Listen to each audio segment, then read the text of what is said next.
मेरे को काफ़ी साल हो गए हैं, करीबन 10-12 साल हो गए होंगे।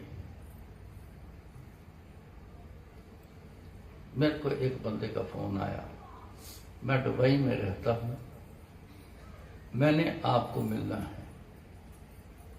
मैं कहा जी आ जाओ, सवेरे के टाइम पे आ जाओ। एड्रेस पूछा, बता दिया।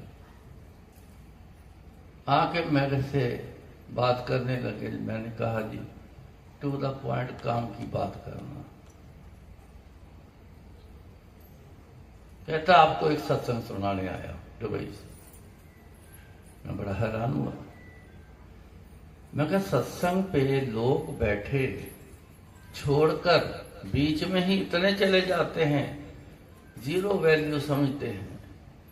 ये आज एक इंसान आया है कि दुबई से स्पेशल सत्संग सुनाने के लिए आया, इतनी बड़ी वैल्यू जानता है। मैं थोड़ा सा टिक के बैठ गया। मैं कहा जी सुनो। उसने कहा मैं 30 साल से साईं बाबा की सेवा करता हूं, मैं कहीं नहीं गया इधर उधर। 2 साल पहले मेरी फैक्ट्री वहां बंद हो गई। मैंने बड़े जतन किए कि बाबा कुछ करो, चलाओ। कहता कुछ नहीं हुआ। एक दिन रात को सोए हुए साईं बाबा जी आ गए।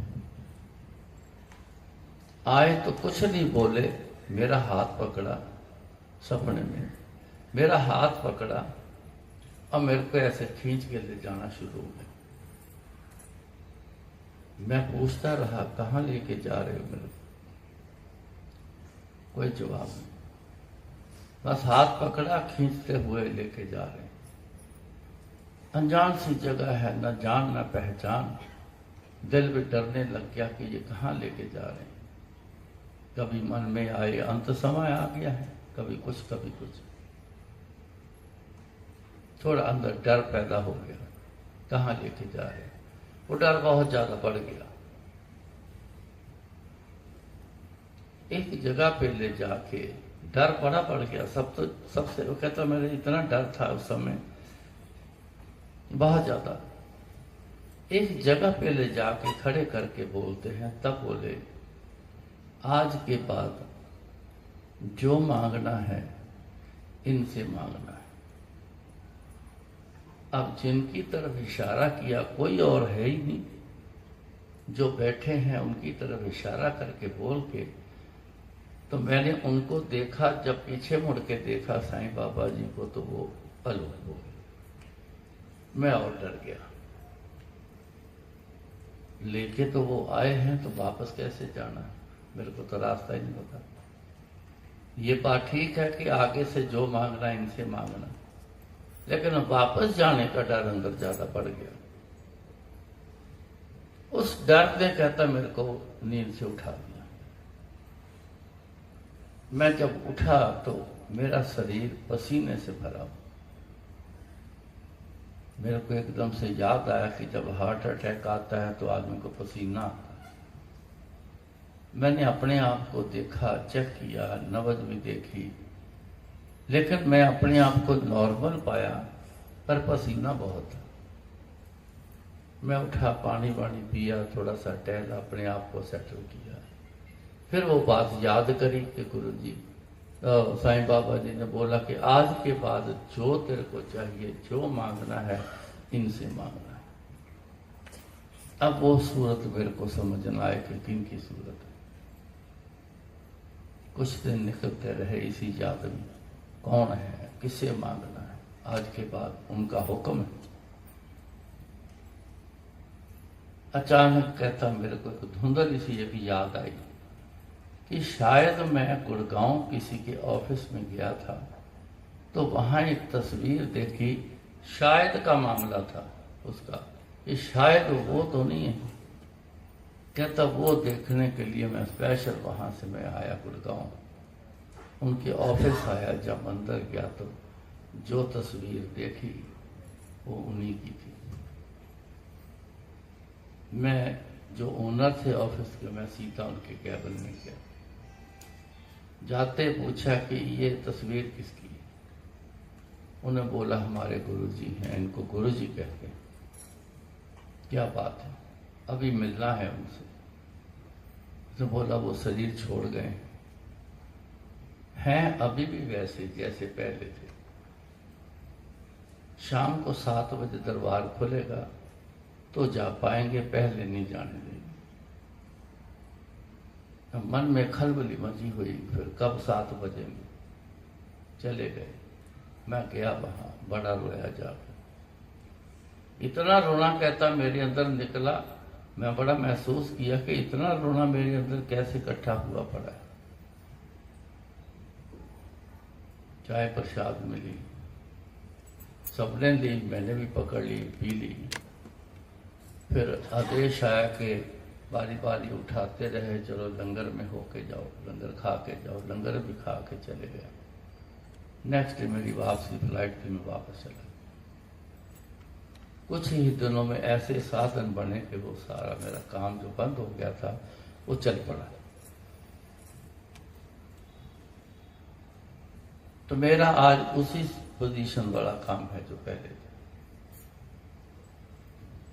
फिर उसने एक सवाल किया, अब मैं साईं बाबा जी का क्या करना है? उधर भी जाना है कि इधर भी जाना है, क्या करना है? अब मैं इस दुविधा में हूं। मैं कहता तो मेन सवाल आप जो आए हो वो सवाल आपका ये। कहता जी। फिर उनको बताया 30 साल जिनकी सेवा करी, 30 साल जिनको याद किया, अब फल देने का समय आ गया था। अब फल उन्होंने आपको गुरुजी दे दिए। बताओ, गुरुजी के पास आने के बाद कारोबार चल पड़ा ना? जी चल पड़ा, कोई कमी तो नहीं, कोई कमी नहीं। अब आपका दिल क्या बोलता है, मन क्या कहता है? क्या तो मन तो गुरुजी की तरफ है। तो मैं क्या उनके आशीर्वाद से, साईं बाबा जी के आशीर्वाद से, आपके हिसाब से नहीं, आपको तो फर्क ही नहीं पता, तो आप डिसाइड कैसे करोगे? कुछ नहीं किया, सच जानना, 85 सन से आखिर तक 24 घंटे साथ रहना, एक एक पल मेरा देखा हुआ। शायद इस वाले इतिहास में और दूसरा कोई नहीं जिसने इतना देखा हो। पल पल, एक एक सेकंड देखा है। अपने लिए कुछ नहीं किया। 24 घंटे इस पूरी सृष्टि को देख रहे हैं, चला रहे। जिस जिस दीन दुखी की अरदास आ रही वो भी सुन रहे हैं और उसकी पूरी कर रहे हैं।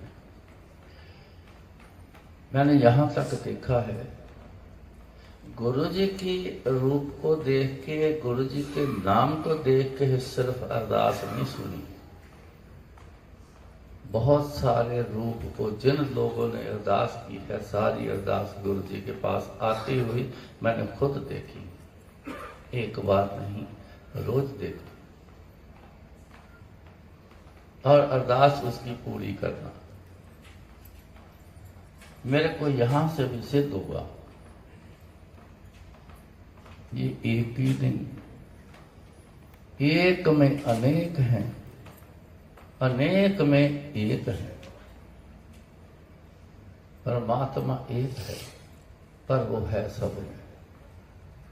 खुद भी जिस जिस रूप में, जब जब जिस जिस समय पे आए, उसमें भी वही आए।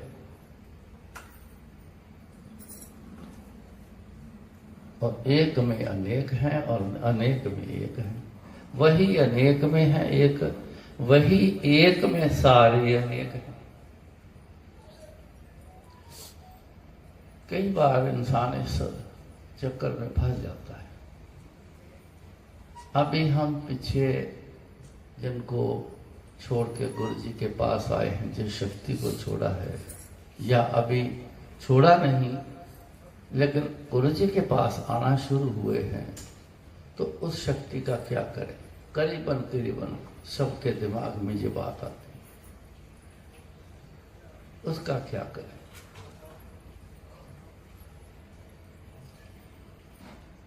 इसका जवाब एक ही सबको देता हूं। ये भी गुरुजी ने बोला। मैं क्या गुरुजी, ऐसे तो बड़े लोग सवाल करते।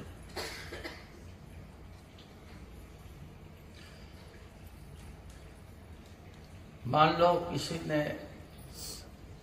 शिव जी महाराज की तपस्या की या उनकी आराधना की या उनकी सेवा की या उनको याद किया, किसी ने माता रानी को याद किया, किसी ने साईं बाबा को याद किया, किसी ने और किसी को याद किया, किसी ने गुरु नानक देव जी को याद किया। बहुत सारी शक्ति, हम सारे किसी न किसी शक्ति से जुड़े रहे और उनकी याद में भी रहे हैं, सेवा में भी रहे। अब उन्होंने जो भी आपसे करवाया है, याद करवाया या सेवा करवाई, अब उसका एक फल देना है। बिना फल के कोई शक्ति नहीं रखती, छोड़ती नहीं किसी को। कुछ ना कुछ आखिर में जरूर एक उसका एक रस देते, फल देते। जितने यहां बैठे हैं, कुल दुनिया में तो पता नहीं कितने, बहुत, जितने यहां बैठे आप सब गुरु जी तक पहुंच गए। तो सबने आपने जिस जिस शक्ति की सेवा की, याद किया, अब जब फल देने की बारी आई तो उस शक्तियों ने आपको ये फल दिया, क्या? जाओ अब गुरु जी के पास जाके सब कुछ वहां से अपने काम करा लो, जो चाहिए ले लो। ये फल दिया तो आप आए हो। उनकी मेहनत का सदका, जिस शक्तियों की मेहनत की है, जिनको याद किया है, उसका सदका, उसका फल स्वरूप गुरु जी आपको मिले। फर्क क्या रहा? कोई फर्क नहीं रहा। सूरत बदल गई, है वही।